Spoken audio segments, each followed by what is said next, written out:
안녕하세요. 옆집에 사는 뇌과학자 이슬기입니다. 여러분의 이름에는 무슨 뜻이 담겨져 있나요? 한자 이름의 매력 가운데 하나는 이름에 담긴 뜻을 곱씹어보게 해준다는 점인 것 같습니다. 오늘 소개해드릴 작품 속 주인공 이름은 지안, 이를 지, 편안할 안이라는 좋은 뜻을 가졌지만 이름과 달리 차가운 현실을 온몸으로 버티는 인물입니다.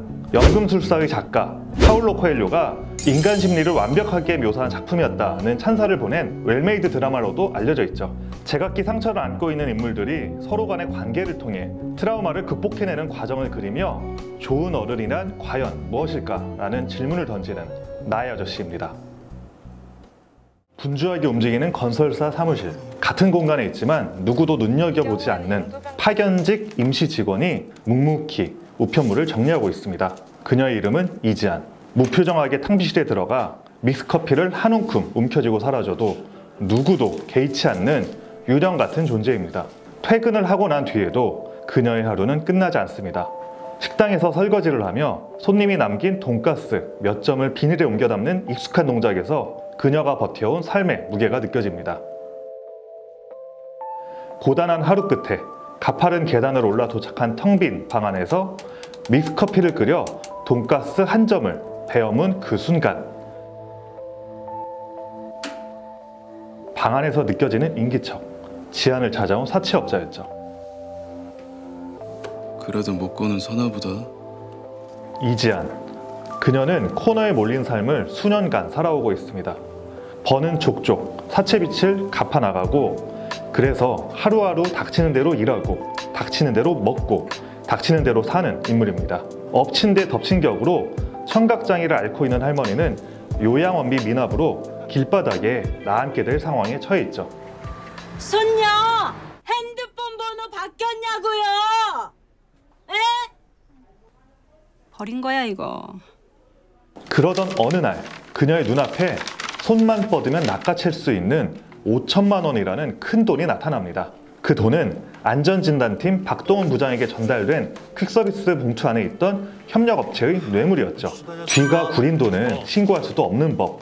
사채업자로부터 벗어날 기회라고 생각한 지안은 눈앞에 보이는 상황 앞에서 죄책감이나 윤리를 따질 여력이 없습니다. 꼭 해야겠냐? 뇌물이라 잃어버려도 신고도 못하는 돈 누가 먹든 무슨 상관이에요.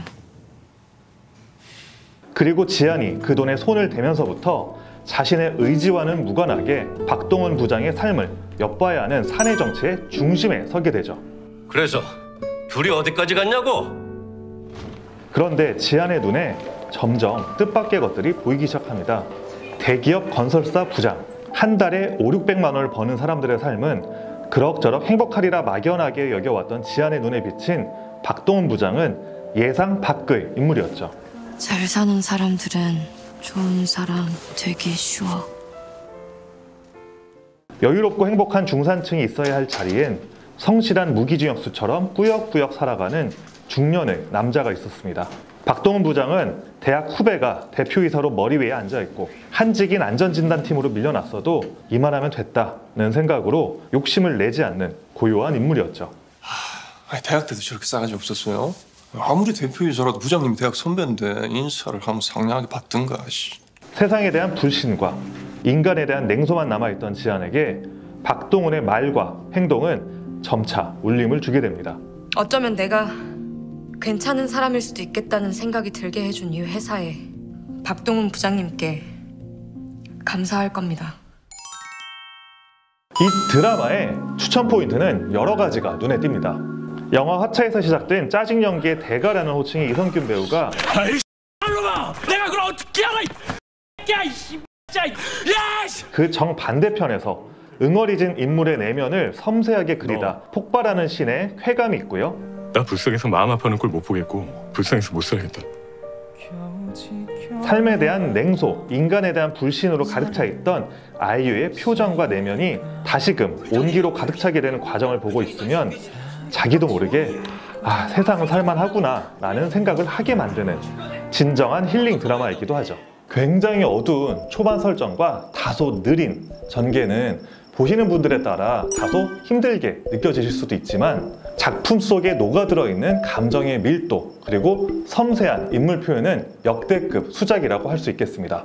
정서적으로 의지할 수 있는 어른이 주변에 없었던 지안이라는 인물은 속마음을 절대 밖으로 내비치지 않는 성격이죠. 단단한 껍질을 가지고 있지만 한 뼘만 뚫리면 연약한 속살이 드러나 버리고 마는 갑각류와 같은 형태의 심리 상태라고 할 수 있습니다.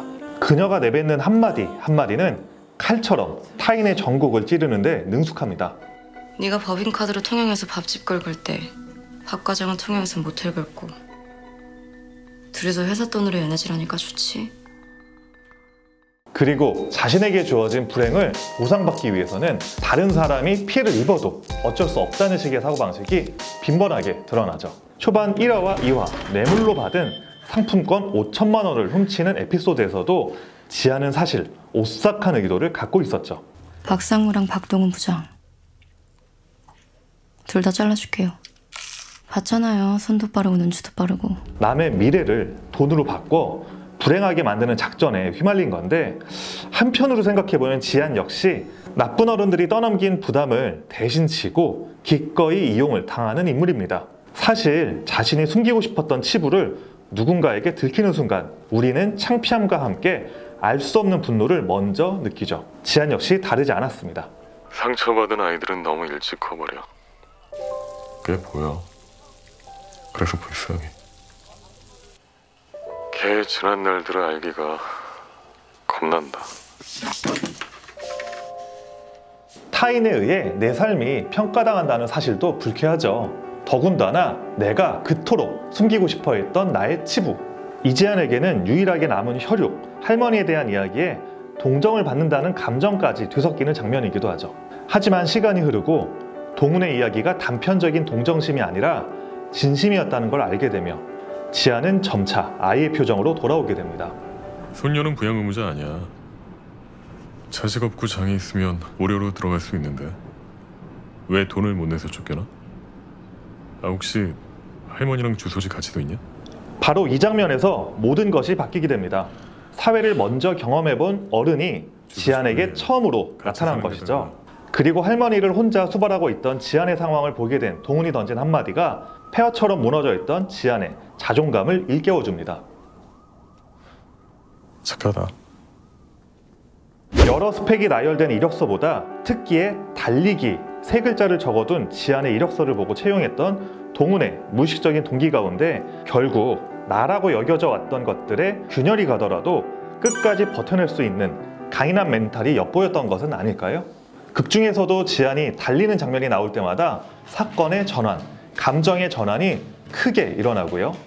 어두운 방 안에서 믹스커피로 줄임배를 채우던 공허한 표정의 지안이 점차 마음을 열어 보이며 7화에서 비로소 아이같이 활짝 웃어 보이는 표정이 주는 카타르시스가 저에겐 정말 인상적인 장면이었던 것 같습니다.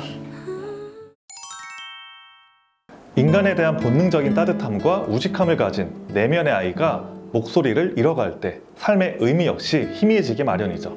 요란하진 않지만 인간의 근원에 깊게 뿌리내리고 있는 인물 동훈이 어른으로서 삶의 의미를 잃어버린 지안이 다시 일어설 수 있게 손을 내미는 작품 나의 아저씨였습니다. 지안, 편안함에 이르렀나? 네.